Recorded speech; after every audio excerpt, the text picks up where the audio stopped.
நீங்கள் பார்த்து கொண்டிருப்பது உங்கள் ஜாஷ்வா டிவி. சகல ஜனங்களுக்கும் நற்செய்தி.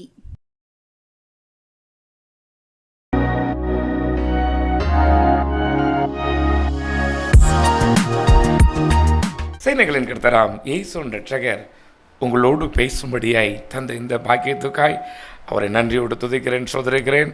அவருடைய நாமம் மகிமைப்படுவதாக. எனக்கு அன்பான கர்த்தருடைய பிள்ளைகளே, இந்த நாளிலும் இந்த ஜெப வேளையில் நாம் வழக்கம் போல் ஒரு 2 ஜெப குறிப்புகளுக்காய் ஜெபித்து இந்த ஜெப வேளைக்கு செல்ல இருக்கிறோம். என்னோடு சேர்ந்து ஜெபிப்பீர்களா? கர்த்தர் நம்மையும் ஆசீர்வதிப்பார். நாம் மற்றவர்களுக்காய் ஜெபிக்கும் பொழுது கர்த்தர் நம்முடைய ஜெபத்தை கேட்டு நமக்கு ஆசீர்வாதத்தை தருவார். ஆமென் சொல்லுங்களேன். கர்த்தர் பெரியவர். இந்த நாளிலே வயதான பெரியோர்களுக்காய் ஜெபிக்கும்படி ஏவப்பட்டிருக்கிறேன். வயது மூப்பின் காரணமாக பலவீனப்பட்டிருக்கிறவர்களுக்கும் கவனிக்க ஆள் இல்லாமல் வருத்தத்தோடு இருக்கிறவர்களுக்காகவும் ஜெபிக்கும்படி என் எஜமான் எனக்கு ஞாபகப்படுத்தினார். பெரியோர்களுக்காய் ஜெபிப்பது நம்முடைய கடமை ஐயா. ஆமென் தானே ஐயா.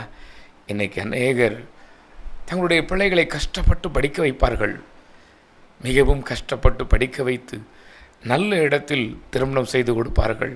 இல்லையில் நல்ல வேலையில் அமர்த்தி வைப்பார்கள். அவர்கள் ஒரு இடத்தில் இருப்பார்கள், இவர்கள் ஒரு இடத்தில் இருப்பார்கள். தனிமை வாட்டும். சிலரோ இன்னும் கொஞ்சம் அதற்கு ஒருபடி மேலே போய் வளர்த்த தன் தாய் தகப்பனை கவனிக்க மனமில்லாமல் அனாதை போல நடைப்பணங்களாய் லாந்திக் கொண்டிருக்கிறார்கள். ஒரு செய்தியை பார்த்தேன். ஒரு தாயார் ஒரு குறிப்பிட்ட ஒரு ஆலயத்திலே பிச்சை எடுத்தார்களாம். அதில் பெயரோடு சொல்லியிருந்தார்கள். பிச்சை எடுத்து 14 வருடம் பிச்சை எடுத்திருக்கிறார்கள். 14 வருடம் கழித்து அதே இடத்தில் ஒருவர் வந்து உட்கார்ந்திருக்கிறார். இந்த தாய் சொல்லியிருக்கிறார், நான் 14 வருடமாக இதே இடத்தில் பிச்சை எடுக்கிறேன், நீங்கள் கொஞ்சம் தள்ளி இருங்கள் என்று சொன்னபோது அவனும் சரி என்று எழும்ப முடியாமல் பலவீனப்பட்டு நவண்டிருக்கிறார். இவர் உடனே பசிக்கிறதா, இதாகிலும் வேண்டுமா என்று பேச்சு கொடுத்து அவர்களுக்கு கொடுத்திருக்கிறார். உடனே கேட்டிருக்கிறார்கள், உனக்கு எந்த ஊர்? இந்த ஊர். அந்த ஊரில் யார் நீ? உன் பெயர் என்ன? கேட்ட மாத்திரத்திலே அந்த தாயார் மரித்து போனார்களாம். கேட்ட மாத்திரத்திலே, பெயரை கேட்ட மாத்திரத்திலே மரித்து போனார்களாம். என்னவென்று பார்த்தபோதுதான் தெரிந்தது, அந்த தாயாரை வீட்டில் இராமல் துரத்திவிட்ட மகன் வந்து அந்த தாயார் பிச்சை எடுக்கிற இடத்துல பிச்சை எடுத்து கொண்டிருக்கிறான்.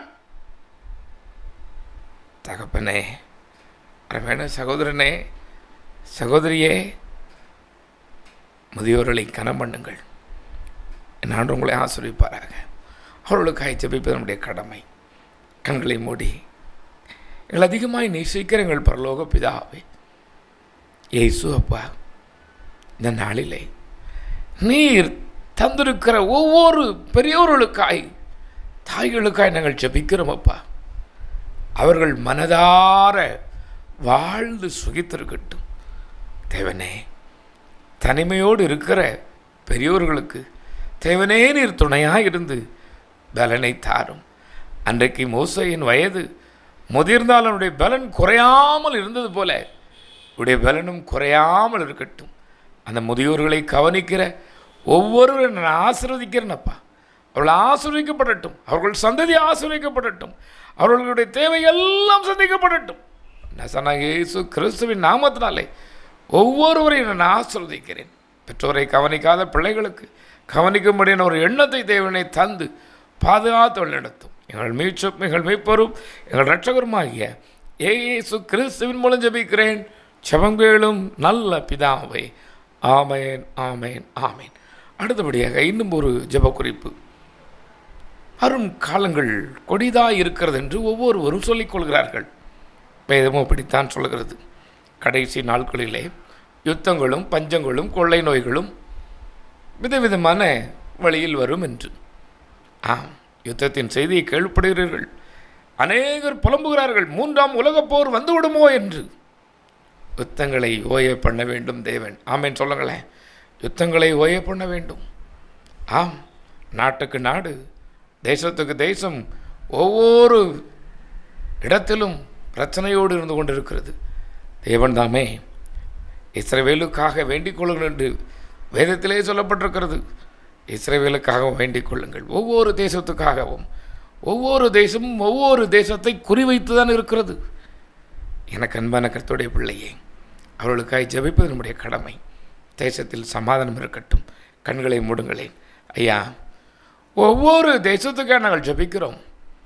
ரஷ்யா, லெபனான், இன்னும் சிரியா, இன்னும் ஒவ்வொரு காசா, ஒரு வருடமாய் கூட போர் முடியாமல் இருக்கிற நாட்டையும் பாருங்கள் ஐயா. ஒவ்வொரு நாட்டுக்கு விரோதமாய் நாடும் ஜனத்துக்கு விரோதமாய் ஜனமும் கொந்தளித்து கொண்டிருக்கிறார்களே. தேவனே, என் மனதிருங்கும். இவை கடைசி காலத்துக்கு ஆரம்பம் என்பதை என் ஜனங்கள் கண்டுகொள்ளட்டும். உம்முடைய வருகைக்கு ஆரம்பம். தங்களை பசுத்தப்படுத்தி உம்முடைய வருகைக்கு எதிர்கொண்டு போக தேவனே ஒவ்வொருவருக்கும் பலன்தாரம். யுத்தங்களை ஓய பண்ணுகிறேன் வைத்து நான் பார்க்கிறேனே. யுத்தங்களை ஓய பண்ணும். யுத்தம் வேண்டாம், கலகம் வேண்டாம், போராட்டம் பிரச்சனை வேண்டாம். தேவனே, நீர் மனதிறங்கும். பேர் அழிவுகள் வேண்டாம். ஜலத்தினாலும் அழிவு வேண்டாம், கொள்ளை நோயினாலும் அழிவு வேண்டாம், பிரச்சனையினாலும் அழிவு வேண்டாம். தேவனே, என் தேசத்தின் மேல் மனதிறங்கும். இந்த செய்தியை எந்தெந்த தேசத்தில் பார்த்து கொண்டு இருக்கிறார்களோ அத்தனை தேசத்தின் மேல் மனதிறங்கி ஒரு சமாதானத்தை தாரும். அந்தந்த அதிகாரிகளுக்கு அந்தந்த அதிபர்களுக்கு தெரியட்டும், சமாதானம் தான் ஒரே வழி, சண்டை வேண்டாம் என்று தெரியட்டும். தேவனே, மனதிறங்கி சமாதானத்தை அருளச் செய்யும். சமாதான பிரபுதாமே அப்படி இரக்கம் மாறட்டும்படி ஜெபிக்கிறேன். ஜெபங்கேளும் நல்ல பிதாவே. ஆமேன், ஆமேன், ஆமேன். எனக்கு அன்பான கர்த்தருடைய பிள்ளைகளை, இந்த நாளிலும் நான் உங்களோடு பேசும்படி ஆண்டவரும் உலக இரட்சகருமாகிய இயேசு கிறிஸ்து தந்த ஒரு வார்த்தை இருக்கிறது. அவருடைய வேத புஸ்தகமாகிய சங்கீதங்களின் புஸ்தகத்திலே 29ஆம் அதிகாரம் சங்கீதக்காரர் தாவீது விதமாய் எழுதியிருக்கிறார். கர்த்தருடைய கிருபையினாலே கர்த்தர் தமது ஜனத்திற்கு பலன் கொடுப்பார். கர்த்தர் தமது ஜனத்திற்கு சமாதானம் அருளி அவர்களை ஆசீர்வதிப்பார் என்று சங்கீதங்களின் புஸ்தகம் 29:11 சொல்லியிருக்கிறார். ஆண்டவரும் உலகத்தின் இரட்சகருமாகிய இயேசு கிறிஸ்து தமது ஜனத்திற்கு சமாதானம் கொடுப்பார். ஆமேன் சொல்லுங்களேன். சத்தமாக சொல்லுங்களேன். சமாதானம் தரணும். இப்போ சமாதானத்துக்காக தான் நம்ம ஜெபம் பண்ணியிருக்கிறோம். ஆமேன் தானையா? நம்புறீங்களா? நான் சொல்லுவேன், முதல்ல நீங்கள் தேசத்துக்காக ஜெபிக்கும் பொழுது என்னாண்டவர் உங்கள் வீட்டில் சமாதானத்தை கட்டளையிடுவார். ஆமேன், ஆமேன், ஆமேன். உங்கள் ஊரில் தேவன் சமாதானத்தை கட்டளையிடுவார். உங்கள் பட்டணத்தில் தேவன் சமாதானத்தை கட்டளையிடுவார். உங்கள் வீட்டில் சமாதானம் நிறைந்திருக்கும். நீங்கள் மற்றவர்களுக்காக ஜெபிக்கும் பொழுது ஜெபிப்பது நம்முடைய கடமை. வேதத்தில் முதலாவது ஆசீர்வாதமாய் தேவன் சொல்லியிருக்கிறார், பலன் கொடுப்பார். அல்லேலூயா சொல்லுங்களேன். பலன் கொடுப்பார். பலன் இல்லாமல் இன்றைக்கு அநேகம் ஆயிரம் கோடியாய் ஜனங்கள் இருக்கிறார்கள். நன்றாய் வேலை செய்ய நான் விரும்புகிறேன், எனக்கு பலன் இல்லையே. ஐயா, ஏதாவது ஒரு தொழில் தொடங்கலாம் என்று நினைக்கிறேன், பலன் இல்லையே. ஆண்டவர் சொல்லுகிறார், பலன் கொடுப்பேன் என்று. சத்தமாக சொல்லுங்களேன், பலன் கொடுப்பேன். மோசே என்ற ஒரு மனிதர் இருக்கிறார். அவர் சொல்லுகிறார், உபாகம் 34:7 சொல்கிறது, மறைக்கிற போது 120 வயதாய் அவன் இருந்தான். அவன் கண்கள் இருளடையவும் இல்லை, அவனுடைய பலன் குறையவும் இல்லை என்று. யோசுவா என்று ஒரு மனிதன் இருக்கிறார். அவர் யோசுவா 14ஆம் அதிகாரம் 11ஆம் வசனத்திலே சொல்லியிருக்கிறார், மோசே என்னை அனுப்புகிற நாளில் எனக்கு இருந்த அந்த பலன் இந்நாள் வரைக்கும் எனக்கு இருக்கிறது என்று. சரீரத்திலே பலன் இல்லாமல் எழும்ப முடியாமல் இருந்து கொண்டிருக்கிறீர்களோ? தேவாதி தேவன் தமது ஜனத்திற்கு பலன் கொடுக்கிறவராய் இருக்கிறார். எகிப்திலே இஸ்ரவேல் ஜனங்கள் 70 பேராய் போனார்கள். 6,30,000 பேராய் வெளியே வந்தார்கள். எவ்வளவுதான் பார்வோன் நெருக்கினாலும், எவ்வளவுதான் கடினப்படுத்தினாலும் தேவன் பலன் கொடுத்தார். ஆமென் சொல்லுங்களேன். சத்தமா சொல்லுங்களேன். தேவன் பலன் கொடுத்தார். ஐயா, இன்றைக்கும் ஒருவேளை நான் முன்னமே சொன்னது போல சரீரத்தில் பலம் இல்லாமல் இருக்கிறீர்களா? என் ஆண்டு உங்களோடு பேசட்டும், என் ஆண்டு உங்களோடு பேசுவாராக.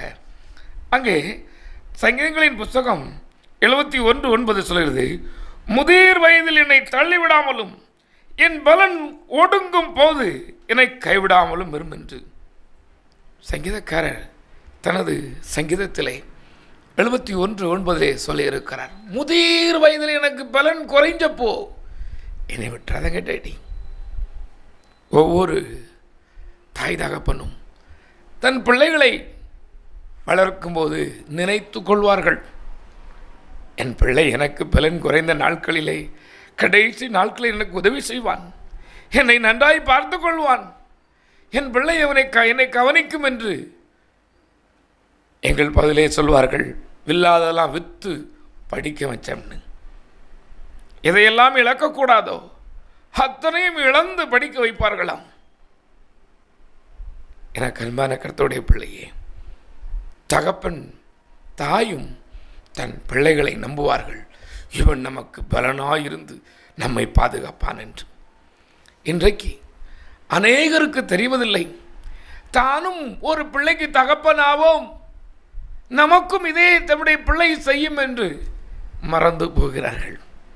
என் ஆண்டோடைய வேதம் சொல்கிறது ஐயா, வேதத்தில் ஏசாயா 40 சொல்கிறது, அவர் சோர்ந்து போகிறவனுக்கு பலன் கொடுத்து சத்துவம் இல்லாதவனுக்கு சத்துவத்தை பெருக பண்ணுகிறார் என்று வேதத்திலே விதமாய் சொல்லப்படுகிறது. ஏசாயா 40:31 சொல்லப்படுகிறது, கர்த்தருக்கு காத்திருக்கிறவர்களோ புது பலன் அடைந்து கழுகுகளைப் போல செட்டைகள் அடித்து எழுப்புவார்கள், ஓடினாலும் நடந்தாலும் அவர்கள் சோர்ந்து போவதில்லை என்று என்னால் உங்களோடு பேசுவாராக. நான் இந்த ஆண்டவர் வேதத்திலே யாருக்காவது பலன் கொடுத்தாரா என்று பார்க்கும் பொழுது அநேகர் இருக்கிறார்கள். ஆமாம், அது என்னையா நான் சொல்லுவேன், எனக்கு அதிகமாக பிடித்த அகியா தீர்க்கதரிசி என்று இருக்கிறார். அவர் வயசாயிற்று, நல்ல வயசாகி முதிர் வயதானதினால் எழும்ப பலமில்லாமல் கண்கள் இருளடைந்து மங்கலாயிற்று, முதிர் வயதாயிற்று. அந்த அகியாவுக்கு வீட்டிலே படுத்திருக்கிறார்.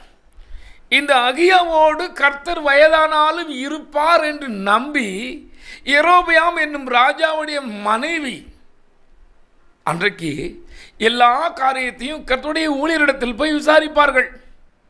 ஒன்று அவர்களை ஜெபித்து பார்ப்பார்கள், கர்த்தர் பதில் தருகிறாரா என்று. இல்லை என்றால் கர்த்தருடைய ஊழியரிடத்தில் போய் தீர்க்கதரிசியிடத்தில் போய் கேட்பார்கள், நான் இதை நினைக்கிறேன், செய்ய வேண்டுமா, எனக்கு என்ன சம்பவிக்கும், நான் என்ன செய்ய வேண்டும் என்று கேட்பார்கள். அதே போல் யெரொபெயாமின் மனைவி போகிறாள். போகிற போது தன்னை மற்றவர்கள் யாரும் காணக்கூடாது, தான் ராஜாத்தியாய் போகாமல் ஒரு சாதாரண ஒரு பெண் போல கிரீடம் இல்லாமல் பெரிய ஆர்ப்பாட்டம் எதுவும் இல்லாமல் மகன் வியாதிப்பட்டு கிடக்கிறான். இவனுக்கு என்ன செய்ய வேண்டும், பிழைப்பானா பிழைக்க மாட்டானா கேட்போம் என்று போகிறான். என் ஆண்டவருடைய வல்லமையை பாருங்களேன். நான் அடிக்கடி சொல்லுவோம் ஐயா, அவனுடைய அன்பு எவ்வளவு பாருங்களேன். எனக்கு அன்பான கர்த்தருடைய பிள்ளையே, நீங்கள் யாராக இருந்தாலும் எந்த அதிகாரியாக இருந்தாலும் குறிப்பிட்ட நாளுக்கு பின்பதாக அரசு கூட உங்களை வீட்டுக்கு அனுப்பி விடுகிறது. நான் குறை சொல்ல வரவில்லை. அவ்வளோதான், உங்களுடைய ரிட்டைர்மெண்ட், இனி நீங்கள் போய்விடலாம் வீட்டுக்கு என்று அனுப்பி விடுகிறது. ஐயா எனக்கு பலன் இருக்குது, திறமை இருக்குது, நான் இன்னதை செய்வேன், வீட்டில் இருந்து செய்யுங்க, நீங்கள் போங்க, அனுப்பி விடுகிறது.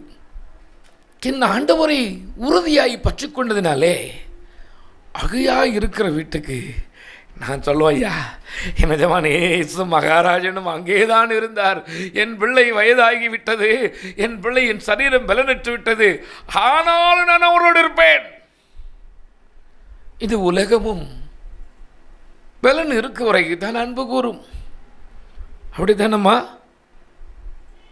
ஒரு நாள் ஒரு பட்டணத்திற்கு அழைக்கப்பட்டேன்.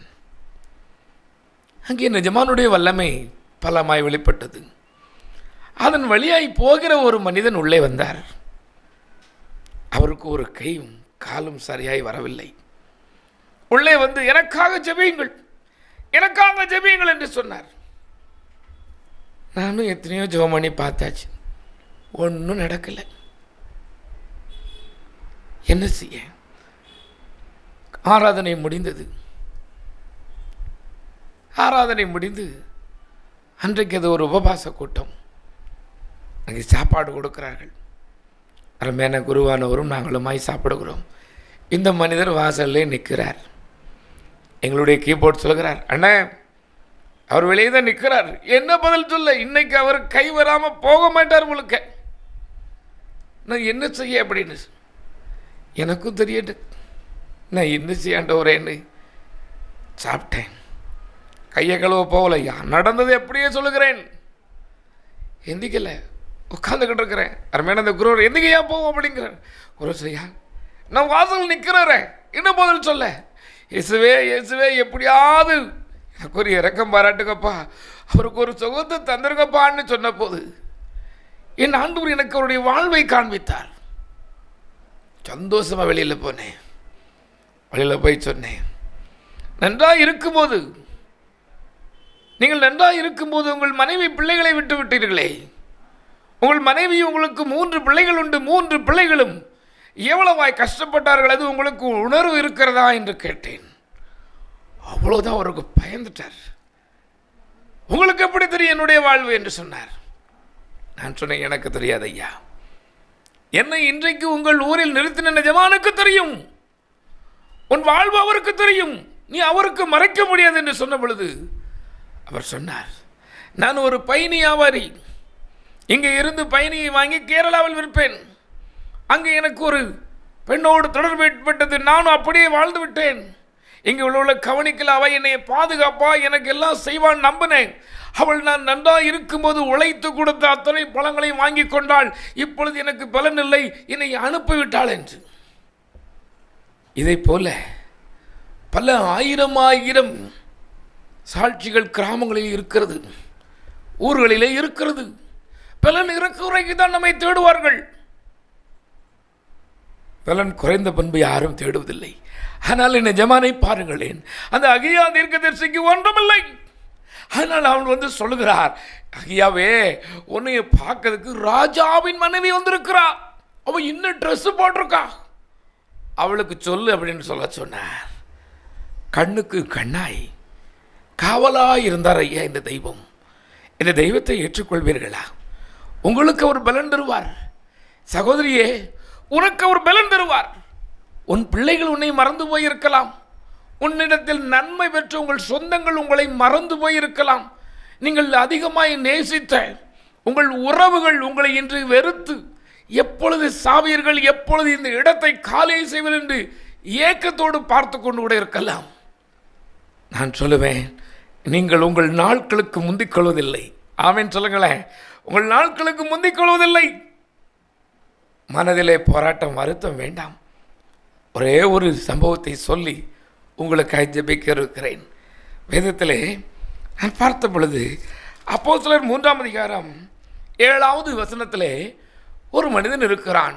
6ஆம் வசனத்திலிருந்து பார்த்தோம் என்றால், அவன் பிறவியிலே சப்பானி, பலன் இல்லாத அந்த மனிதன் தன்னால் எதுவும் செய்ய முடியாததினாலே யாராவது மனிதர்கள் ஏதாவது தரமாட்டார்களா என்று மனிதர்களுடைய கைகளை பார்த்து ஆலயத்துக்குள்ளாய் போகிற சக மனிதனை பார்த்து கையேந்தி, ஐயா ஏதாயிலும் எனக்கு கொடு, நான் ஒரு பலன் இல்லாதவன், நான் ஒரு மாற்றுத்திறனாளி, எனக்கு ஏதாயிலும் தா தா என்று கேட்கிறான்.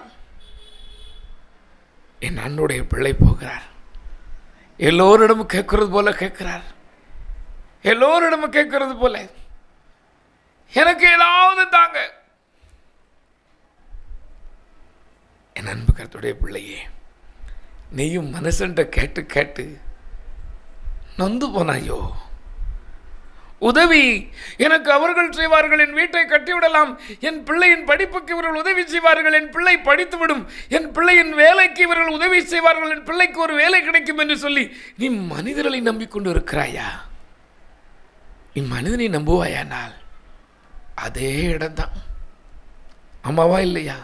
கடைசி வரைக்கும் மற்றவருடைய கைகளை நீ ஏந்தி மற்றவருடைய கைகளை தான் நீ பார்க்க வேண்டியிருக்கும்.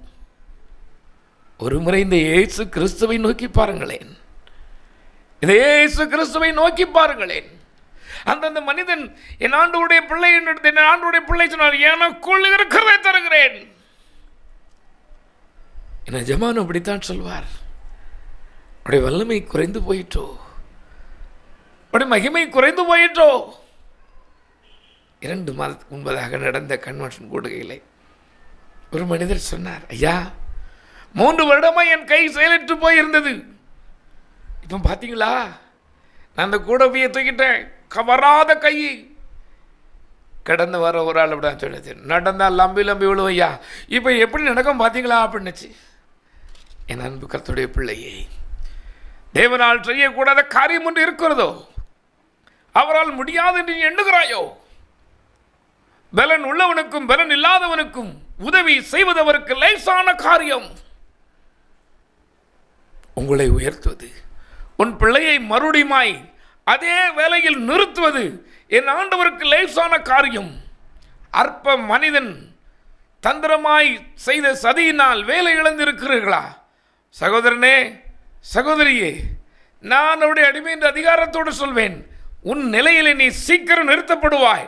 உனக்கு தேவன் பலன் தருவார். பயப்படாதே, பயப்படாதே. ஒன்றை நினைத்துக்கொள். அன்றைக்கு அந்த பேதுரு அந்த யோவான் பிரசங்கிக்க போகும்போது ஏதாவது கிடைக்குமா என்று ஏக்கத்தோடு இருக்கிறது போல, இன்றைக்கு ஆதரவற்ற பெரியவர்களையும் ஆதரவற்ற ஊழியர்களையும் நினைத்துக் கொள்ளுங்கள். என்னாண்டு உங்களோடு இருப்பாராக. கண்களை மூடுங்களேன். எனக்கு அருமையான கர்த்தருடைய பிள்ளையே, வேதம் சொல்கிறது, அவர் சமாதானத்தை நமக்கு தருவாராம். யோவான் 14:27 சொல்கிறது, உலகம் தருகிற சமாதானத்தை போல அல்ல, என்னுடைய சமாதானத்தை உங்களுக்கு தருகிறேன். அதை ஒருவனும் எடுத்துக்கொள்ள முடியாது, அதை ஒருவனும் எடுத்துக்கொள்ள முடியாது. கவலையோடு இருக்கிற உனக்குத்தான் இந்த வார்த்தை. சமாதானத்தின் தேவன் உன்னை ஆசீர்வதிக்க விரும்புகிறார். கண்களை மூடி, அப்பா எனக்கும் பலன் தாங்க, எனக்கும் சமாதானம் வேணும் ஆண்டவரே, எனக்கும் நீர் தேவன் வேணும், என்னையும் பாருங்க ஆண்டவரே. என் பிரச்சனை போதுப்பா, என் வேதனை போதும், இவ்வளவு நாள் அனுபவிச்ச என் வேதனை போதும் என்று சொல்லுங்கள்.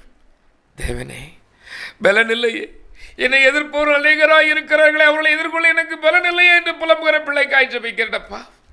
நீர் இவர்களுக்கு பலனாய், அரணாய், கோட்டையாய், மதிலாய் நீர் இருக்கிறதுக்காய் நன்றி.